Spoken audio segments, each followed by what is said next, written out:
How you doing? This is Savant. I'm the CEO of Forward Incorporated, and here today we're here with the CEO of Superior English Tutoring, Patrick Bubul. What's up, guys? How Good to be here. Yeah, you like to. You've been doing English tutoring for hundreds of students. That's right. What got you into this industry, and starting this business? So I studied English in college. I've always loved language. I've always loved meeting people from other cultures. I worked in a corporation for a year, and I found that for me, it was a little bit unfulfilling. So I started doing some SAT tutoring for a Korean family, and then I was helping the parents of the kids improve their English conversation ability. Right. And I found that I loved that. I really liked helping people communicate more clearly. And I just kind of kept going from there. That was the seed. Okay, so that's what inspired you, was that family. Last time we spoke, we talked about discipline. I just wanted you to share with me and the viewers what discipline means to you.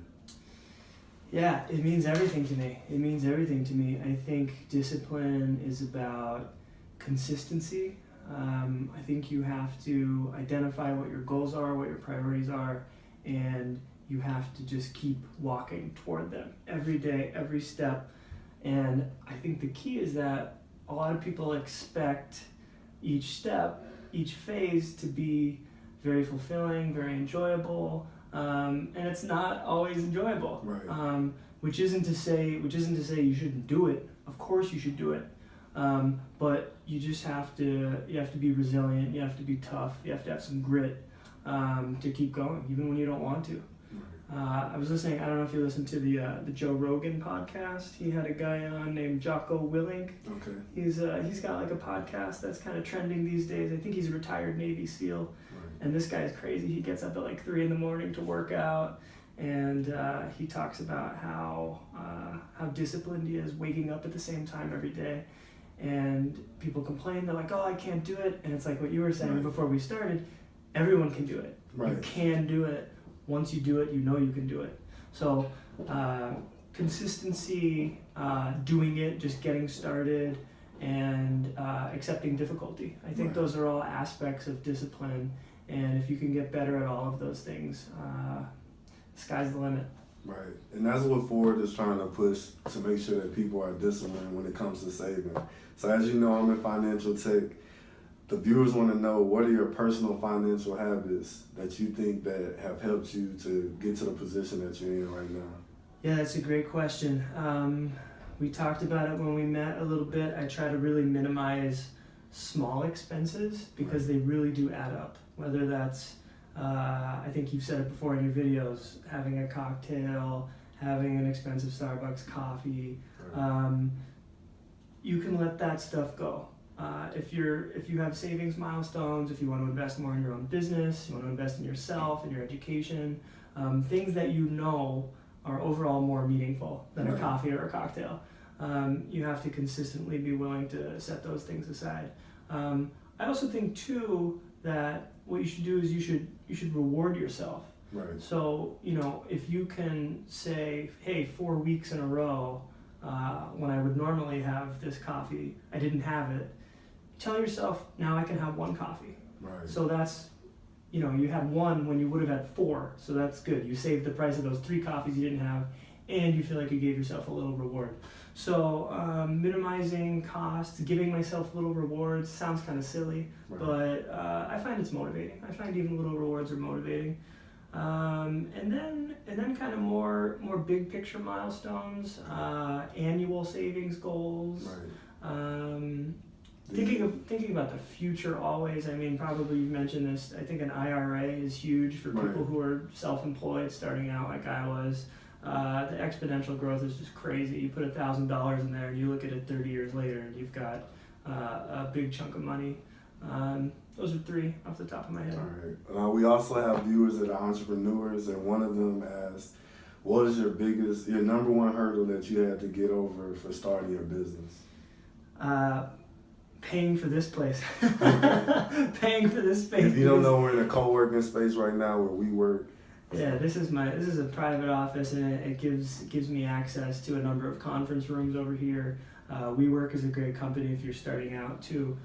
They have hot desk spaces for coders and people who don't really need a whole room that are a little bit more affordable. But anyway, that was such a hurdle for me, Savant, because I had a passion for what I was doing, and I don't know if you've ever seen this graph of the kind of 3 concentric circles. It's a kind of Venn diagram, and it's about finding what is best for you to do, and they say you should try to find the middle of talent, market, and passion.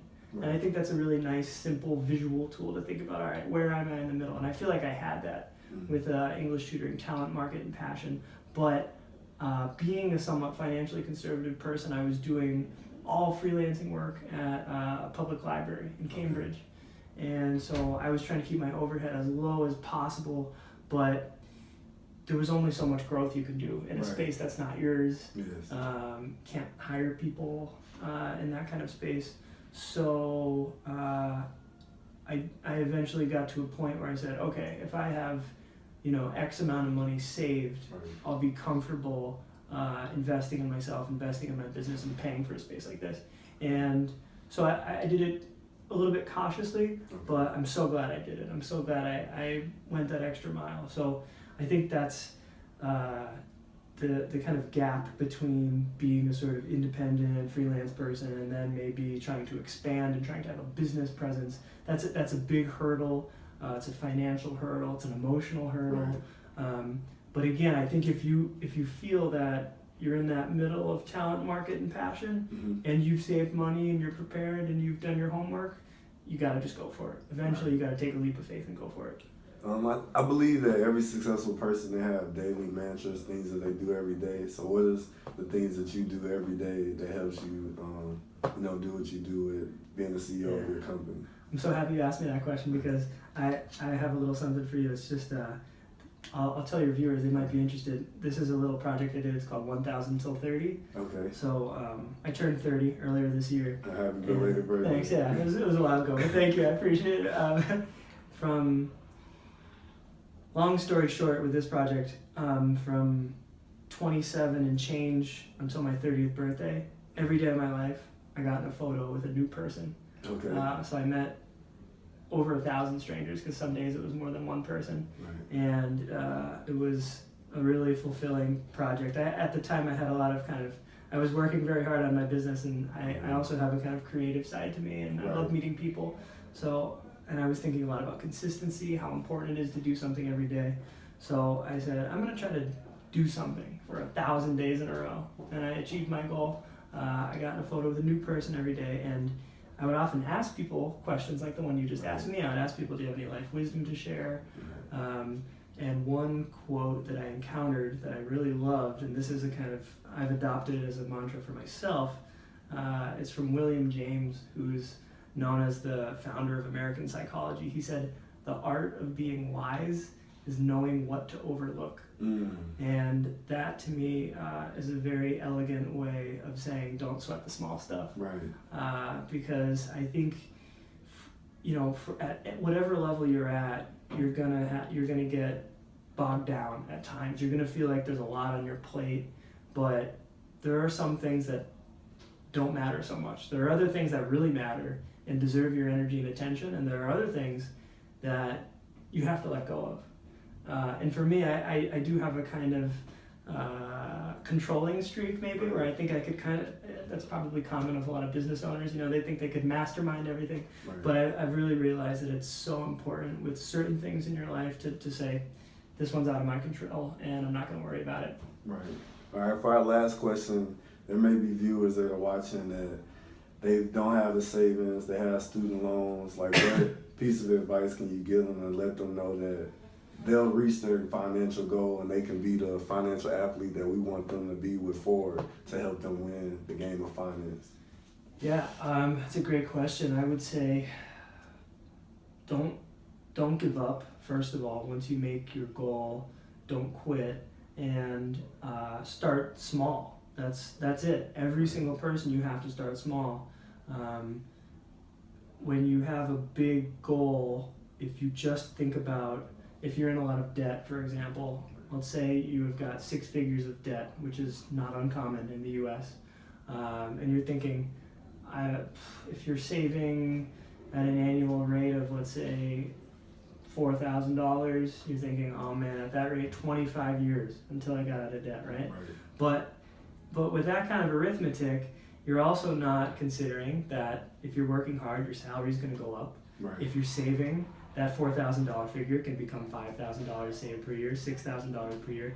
So I think that's an important goal for everyone to get out of debt, but don't look at that 100K figure, because if you just look at that end goal all the time, you're going to feel the distance from it, and you're going to get stressed out, and you're going to feel let down. But if you look at those smaller goals and you appreciate them, okay, I saved $1,000, I saved a couple grand this year, and you see that those smaller goals are getting bigger and bigger and bigger, that will motivate you to keep going.